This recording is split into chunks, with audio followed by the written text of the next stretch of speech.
திருச்சி மருத்துவக் கல்லூரி நர்சிங் மாணவி உயிரிழந்த விவகாரம் தொடர்பாக உயர்மட்ட விசாரணைக்கு அரசு உத்தரவு வழங்கியுள்ளது. அதாவது புதுக்கோட்டை மாவட்டம் குளத்தூர் தாலுகா தொண்டைமாநல்லூர் அருகே உள்ள மணக்குடிப்பட்டி கிராமத்தை சேர்ந்தவர் சேட்டு கலைச்செல்வி. இவர்களது மகள் சீதாலட்சுமி.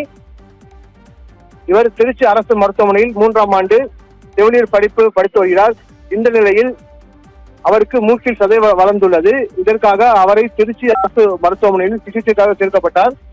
அவரை பரிசோதனை செய்த மருத்துவர் உடனடியாக அவருக்கு சிகிச்சை மேற்கொள்ள வேண்டும் என கூறினார். இதனை அடுத்து அவருக்கு நேற்று அறுவை சிகிச்சை மேற்கொள்ளப்பட்டது. அப்போது அதிக அளவில் மயக்க மருந்து கொடுத்ததால் அவர் உயிரிழந்ததாக கூறப்படுகிறது.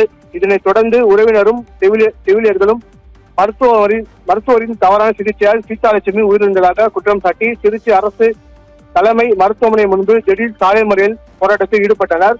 போராட்டத்தில் ஈடுபட்டவர்கள் உடனடியாக மாவட்ட ஆட்சியர் மற்றும் மருத்துவமனை முதல்வர் வந்து பேச வேண்டும் என வலியுறுத்தினர்.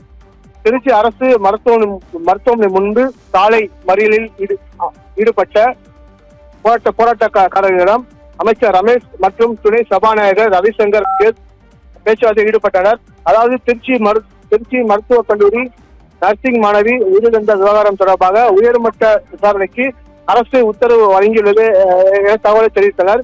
அதாவது திருச்சி அரசு மருத்துவமனையில் சிகிச்சை பெற்று வந்த செவிலியர் கல்லூரி மாணவி சீதாலட்சுமி உயிரிழந்தது தொடர்பாக உடனடியாக விசாரணை நடத்த தமிழ்நாடு மக்கள் நல்வாழ்வு மற்றும் குடும்ப நலத்துறை கூடுதல் செயலாளர் மற்றும் மருத்துவக் கல்வி மற்றும் ஆராய்ச்சி இயக்குநர் உத்தரவு பிறப்பித்துள்ளார். அந்த உத்தரவின்படி இந்த சம்பவம் குறித்து விரிவான விசாரணை நடத்த உயர்மட்ட விசாரணை குழு அமைக்கப்பட்டுள்ளது.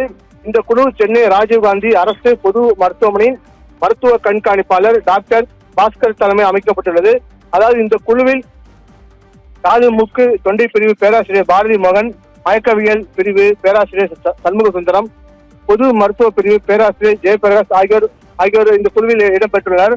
இந்த உயர்மட்ட விசாரணை குழுவினர் உடனடியாக திருச்சி அரசு மருத்துவமனைக்கு நேரில் சென்று சம்பந்தப்பட்ட மாணவிக்கு ஏற்பட்ட மருத்துவ பாதிப்புகள் மற்றும் காரணங்கள் குறித்து விசாரணை மேற்கொள்ள உள்ளனர். இந்த விசாரணை முடிந்தவுடன் இது குறித்த அறிக்கை அரசிடம் சமர்ப்பிக்கப்படும் என தெரிவிக்கப்பட்டுள்ளது. விவரங்களுக்கு நன்றி அப்துல் கரீம்.